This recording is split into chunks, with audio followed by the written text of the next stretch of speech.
Hello my YouTube family, कैसे हो आप सभी। मैं भी अच्छी हूँ।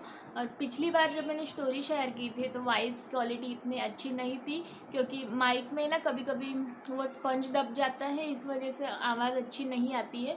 तो आज मैंने सोचा कि अभी बिना माइक के ही आपके साथ में बातें करूँ। तो आप लोग कैसे हो फ्रेंड्स, बताइएगा। और मैं भी अच्छी हूँ। और है ना, अंशु गया है नीचे खेलने को, तो मैंने सोचा कि फटाफट से स्टोरी स्टार्ट कर देते हैं। तो मेरी मम्मी जाने के बाद बहुत मुश्किलें आई थी हमारी लाइफ में। तो मेरे 4 चाचा थे, क्योंकि ना फिर हमको पता ही नहीं था कि हमारा घर कौन सा है। बड़े चाचा के यहाँ रुकते तो वो बोलते दूसरे चाचा के यहाँ जाओ, दूसरे के पास से तीसरे। तो ऐसे हमने दिन निकाले हैं दूसरों के घर पे। और उसके बाद में फिर मेरे नाना नानी लेके गए। मैं जब 15-16 साल की थी तभी मेरे पापा हमको लेके आए थे वापस से, मेरी बहन को और मुझे। मेरी बहन नहीं रहती थी हमारे पास में, क्योंकि वो जो चाचा लोग हैं वो उसको भड़काते थे। इस वजह से हम लोगों ने ना, हम दोनों बहनों को कभी एक नहीं होने दिया। ना कभी अच्छे मिलने देते थे। वो हो जाते हैं जब भी हम टीनेज में होते हैं, तभी हम अच्छे समझने लगते हैं। तो फिर भी उसको समझ में नहीं आ रही थी कि कौन अच्छा है कौन बुरा है, इस तरह से। तो मेरे पापा बहुत समझाते थे कि हमको कभी किसी के ऊपर डिपेंड नहीं रहना है। तो मेरे पापा हमेशा यही बोलते थे, पहले है ना जॉब करो, कुछ अच्छा बन के दिखाओ, उसके बाद ही शादी करेंगे। शादी के बाद तो मेरे चाचा लोग शादी के बाद बहुत करते थे। तो फिर मेरे पापा हमको समझाते थे कि कोई भी लड़के वाले आए ना, डायरेक्ट मना कर देने का। तो ऐसा मैं करती थी तो मैं बुरी लगती थी, क्योंकि मैं सही बोलती थी ना, इस वजह से। और मेरी बहन ने उनकी बातों में आके शादी कर ली। उसके बाद मेरी शादी हुई थी 2010 में, और मेरी बहन की शादी हुई थी 2011 में। हमको ना बिल्कुल शादी का विचार नहीं था, पर हमको कैसे भी करके ना उस माहौल से निकलना था। और मेरे पापा ने इसलिए शादी करवाई क्योंकि मेरे पापा बाहर जॉब करते थे और मैं घर पे अकेली रहती थी। इस वजह से मेरे पापा ने सोचा कि शादी के बाद भी हम स्टडी कर सकते हैं, पर चाचा लोग का कोई भरोसा नहीं है, वो कभी भी आ जाते थे को परेशान करने को। इस वजह से फिर मेरे पापा ने शादी करा दी। तो शादी के बाद है ना, और मेरी बहन की शादी यहीं पे हुई महाराष्ट्र में, और मेरी शादी दूसरे राज्य में हुई थी। तो दूसरे राज्य में हुई जोधपुर को। तो ससुराल में ना बहुत प्रॉब्लम आई थी मुझे, क्योंकि वहाँ पे ना दूसरे कपड़े नहीं चलते हैं, वहाँ पे सिर्फ उनका ट्रेडिशनल ड्रेस चलता है। इस वजह से, क्योंकि ना शादी के बाद ऐसी बात नहीं हुई थी कि ऐसा रहना पड़ेगा।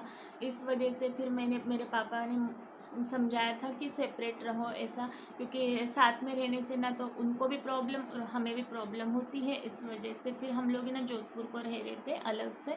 तो मेरे हस्बैंड 6 बजे जाते थे, फिर मुझे तभी खाना भी नहीं आता था ठीक से बनाने का।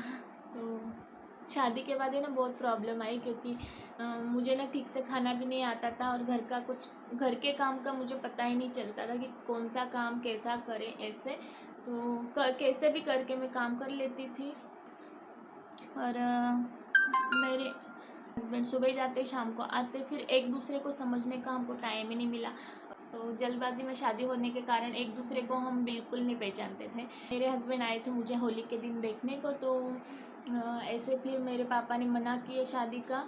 तो फिर भी मेरे हस्बैंड बोल रहे थे कि शादी करने का, और पापा ने सोचा कि पहले एक दूसरे को समझ लो। पर मेरे हस्बैंड को वो बात बिल्कुल नहीं समझ में आ रही थी, क्योंकि बिना जान पहचान के कैसे हम शादी कर सकते थे। तो एक दिन है ना रेस्टोरेंट में बुलाया था मेरे हस्बैंड को। फिर मेरे हस्बैंड तो कुछ बात ही नहीं कर रहे थे, कुछ भी नहीं बात कर रहे थे। आए और 2 मिनट बैठे और चले गए, बस, ज़्यादा बात ही नहीं कर। तो मेरी बहन वही सोच में पड़ गई कि ये कैसे है, बात भी नहीं कर रहे थे। और तो होती नहीं ना ऐसे बिना जान पहचान के। तो इसलिए तो कैसे भी करके फिर है ना, मुझे समझ नहीं आ रहा था कि क्या करें। तो मेरे पापा बोल रहे थे कि शादी क्या करें, कभी भी करनी पड़ेगी। तो वो होता है ना, एक सामाजिक दबाव हो जाता है। तो उस प्रेशर में आके मैंने भी शादी कर ली। मेरी एज पूरी 18 भी नहीं हुई थी, मतलब कि 17.5 साल की थी मैं तभी। तो ना आगे बहुत परेशानी आने वाली थी मेरी लाइफ में। क्या क्या हो रहा था ना, मुझे खुद को नहीं पता चल रहा था कि क्या हो रहा है। क्योंकि क्योंकि एक तो हमें ना एक स्टेट में रहते तो पता चलता है लैंग्वेज का, दूसरे स्टेट में जाने के बाद वो भी अकेले तो बहुत डिफ़िकल्ट होता है कि। और उस समय ना मुझे ठीक से हिंदी भी नहीं आता था। जैसे आज मैं बात करती हूँ ना हिंदी में, तो वैसे मैं बिल्कुल नहीं बोल पाती थी हिंदी में। मैं समझ लेती थी पर हिंदी इतना मुझे जमता ही नहीं था। अकेली थी उस समय, मुझे ना बहुत अकेला फील होता था। और मेरे हस्बैंड तो बात ही नहीं करते थे, बिल्कुल भी नहीं। और हमारा ना छोटी छोटी बात पे झगड़ा हो जाता था और मुझे समझ नहीं आ रहा था कि ये क्यों ऐसे बिहेव करते हैं मेरे साथ में। तो वही होता है ना, जहाँ कम्युनिकेशन गैप हो जाता है वहाँ प्रॉब्लम्स अपने आप क्रिएट हो जाती हैं और वो समझ नहीं आता है। तो वही ऐसा ही कुछ मेरे हस्बैंड के साथ में भी हो रहा था, क्योंकि उनको ऐसे टाइम से बैठने की फुर्सत ही नहीं मिली कभी। और वो चाहते तो टाइम निकाल सकते थे पर उन्होंने ऐसा कभी नहीं किया। फिर एक दिन मेरे हस्बैंड ने बोला कि कहीं घूमने जाते हैं। फिर ऐसे हमें ना घूमने गए थे, 1-1.5 महीने तक अच्छे से घूमे, बहुत बहुत अच्छा। तो फिर भी साथ में होते हुए भी मेरे हस्बैंड ठीक से नहीं बोलते थे। तो पता नहीं उनके माइंड में क्या चल रहा था, मैं अभी तक नहीं समझ पा रही थी। आगे जो मेरे साथ में होने वाला था ना, तो बहुत डिफ़िकल्ट था मेरे लिए। एक स्टोरी ना मैं आपको नेक्स्ट एपिसोड में शेयर करूँगी। आई होप सो आपको आज की मेरी छोटी सी स्टोरी पसंद आई हो। तो चलो फिर मिलते हैं नेक्स्ट एपिसोड में। बाय।